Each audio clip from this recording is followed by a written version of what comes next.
I needed change, I know that, and going back for my GED gave me that change. I want to be able to take what I learned here with me when I enroll in college. I felt this was a new beginning, a new life, and I wasn't going to blow it this one, you know.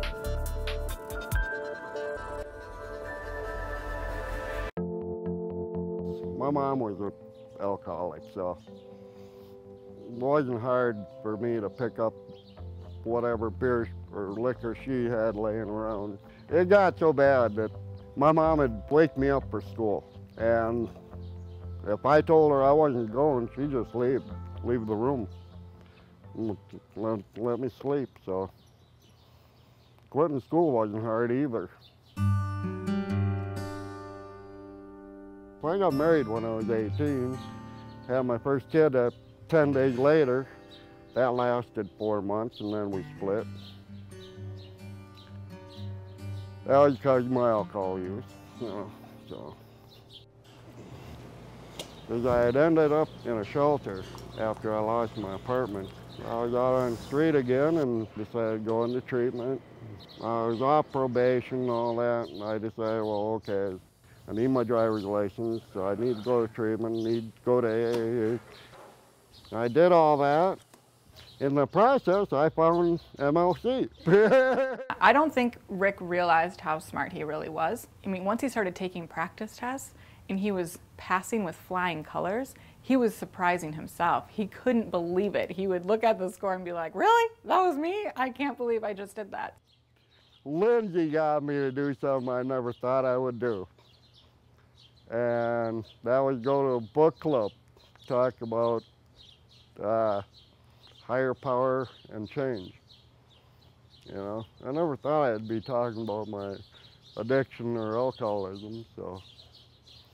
And she was one of them that got me to do it. And I still don't know how she did it.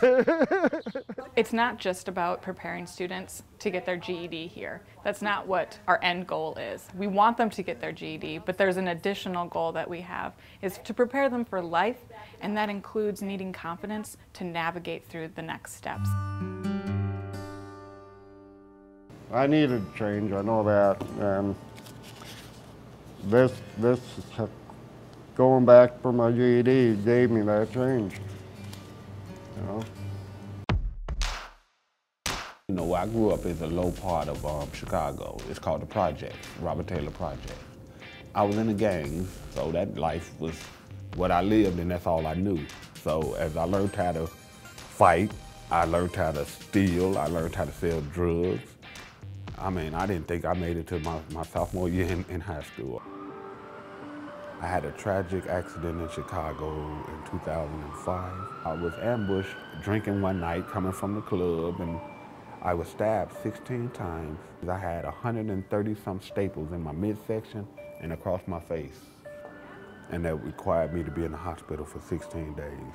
And my mom came up there and got me from Chicago and brought me up here. I felt this was a new beginning, a new life, and I wasn't gonna blow it this one, you know? I've graduated from getting my GED, have my own apartment now. I've had that for 4 or 5 years.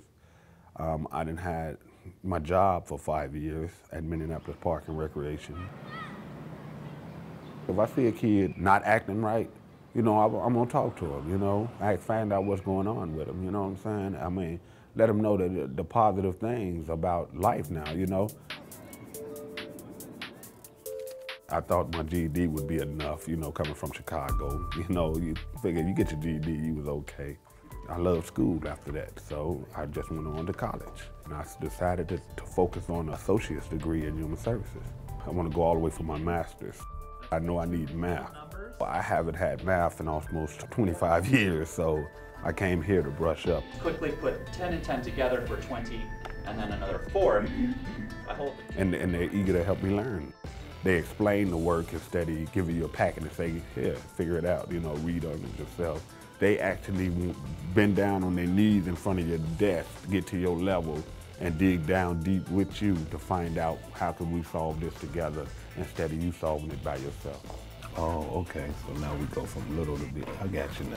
Yeah. There ain't no shortcuts in life. I mean, you got to put in footwork. And if you don't put in footwork, ain't nothing gonna come to you but a dream. You don't want that. You want to make your goals become your reality.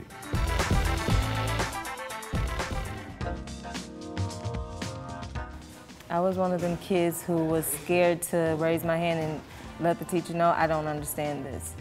I don't know something, because I didn't want to feel stupid. Oh, go, Asia, go! Good job, both y'all won. I got pregnant, dropped out at 10th grade. It was hard trying to go to school with a baby and just, you know, kind of a struggle.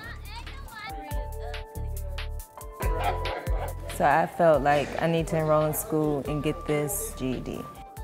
This is like right in the heart of the community. So I enrolled here.